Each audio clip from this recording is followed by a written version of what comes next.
बाबा नारायणदास राजकीय कला महाविद्यालय के स्नातकोत्तर उत्तरार्ध यानी एमए फाइनल के छात्र और छात्राओं का आज की इस कक्षा में बहुत बहुत स्वागत और अभिनंदन है। प्रिय विद्यार्थियों, हम चर्चा कर रहे हैं स्कंदगुप्त नाटक की। और स्कंदगुप्त नाटक को लेकर के कई सारी चीज़ें हमारे सामने आती हैं और आ भी रही हैं, आप भी उससे बार बार रूबरू हो रहे हैं। तो मुझे उम्मीद है कि आपको स्कंदगुप्त नाटक जो है पढ़ना बहुत अच्छा लग रहा होगा। जयशंकर प्रसाद जी ने उस युग में लिखी हुई रचना आज भी किसी न किसी रूप में प्रासंगिक है और सार्थक है।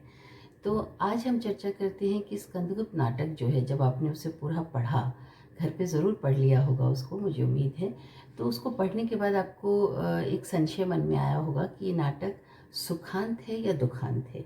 यानी इसका अंत जो है, जैसे हम कहते हैं कि पाश्चात्य नाटक जो हैं वो दुखांत हुआ करते हैं और भारतीय नाट्य परंपरा की जो विशेषता है कि वो सुखांत नाटकों की रचना करती है। तो प्रसाद जी जो है वो अपने आप में एक युग सृष्टा कवि रहे हैं, युग सृष्टा रचनाकार रहे हैं।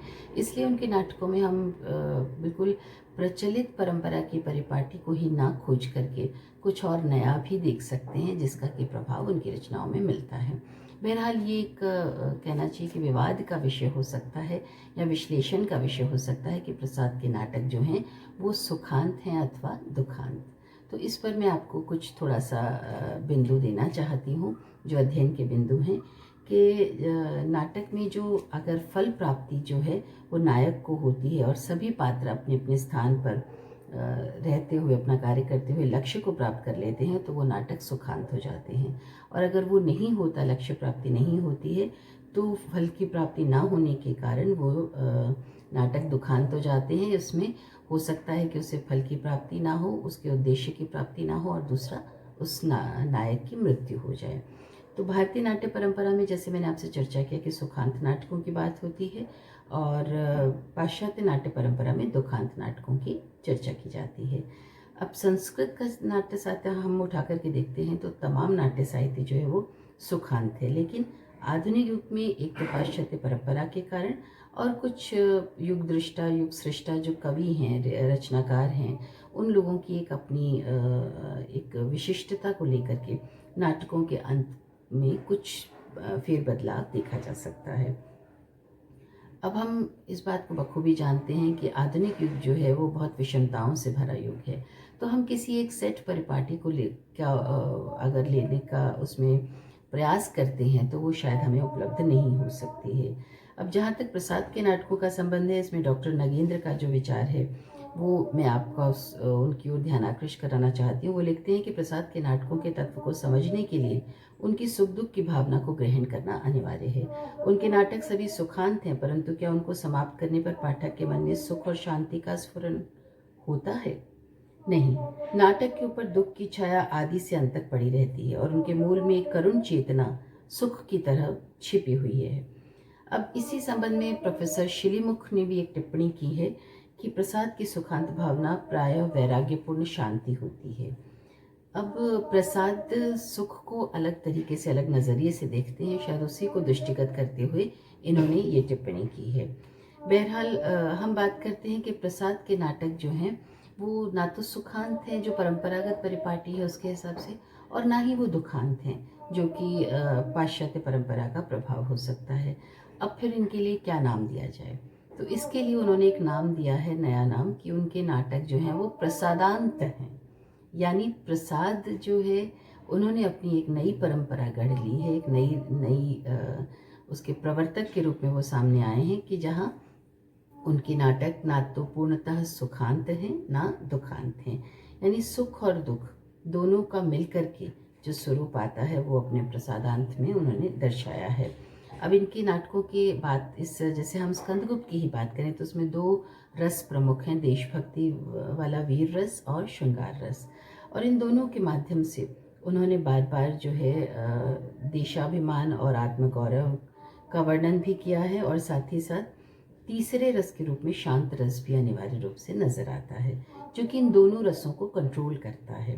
तो वो इस रूप में हम देख सकते हैं कि इनकी जो तमाम पूरे नाटक को पढ़ने के बाद जो निष्कर्ष हमारे सामने आता है कि प्रसाद के नाटक सुखांत होते हैं, परंतु उनमें सुख और दुख की छायाएं एक साथ मिलती हैं।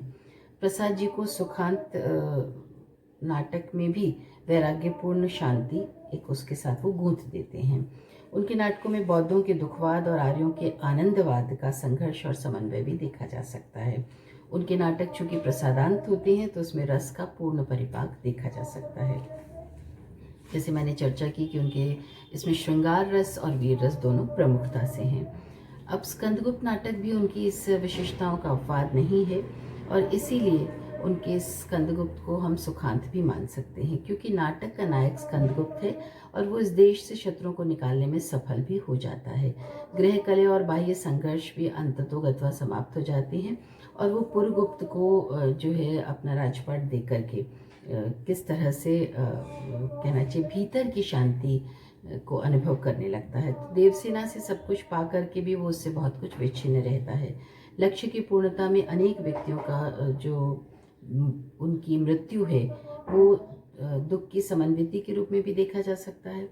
तो कुछ एक जो कहना चाहिए कि पंक्तियां हैं मैं आपसे उल्लेख करूंगी, जहाँ स्कंदगुप्त कहते हैं, देवी ये न कहो, जीवन के शेष दिन कर्म के अवसाद में बचे हुए हम दुखी लोग एक दूसरे का मुंह देखकर काट लेंगे। या फिर देवसेना ये कहती है कि कष्ट हृदय की कसौटी है, तपस्या अग्नि है सम्राट, जिसमें सुखों का अंत न हो, इसलिए सुख करना ही नहीं चाहिए, सभी क्षणिक सुखों का अंत है। तो यहाँ देवसेना और स्कंदगुप्त जो हैं, जो मुख्य पात्र हैं, उन्होंने भी सुख की परिभाषा को अपने तरीके से गढ़ा है और ये सब शायद प्रसाद जी पर जो बौद्ध दर्शन का प्रभाव है, आर्य दर्शन का प्रभाव है, इन तमाम प्रभावों को देखते हुए उन्होंने जो है अपनी प्रसादांत की संरचना की है, उसका प्रवर्तन किया है। और अंत में मैं विश्वंभर मानव जी के शब्दों को यहाँ उद्धृत करना चाहती हूँ कि लगता है कि नायक की दृष्टि से नाटक विषादांत है और उद्देश्य की दृष्टि से सुखांत। दुखांत के लिए आवश्यक नहीं कि किसी और की मृत्यु दिखाई ही जाए। स्कंदगुप्त का हताश होना मृत्यु से भी अधिक भयंकर हो सकता है। और नाटक का लक्ष्य प्रेम नहीं है, इसलिए वो निराशा जो उन्हें प्राप्त हुई है वो भी कहीं ना कहीं उसका भी उन्मूलन हो जाता है। पुरगुप्त के सम्राट होने पर जो स्कंद की इच्छा है वो भी पूरी हो जाती है। तो नाटक को हम सुखांत ही कहेंगे। किसी नवीन नाम की कल्पना करने की आवश्यकता शायद नहीं है।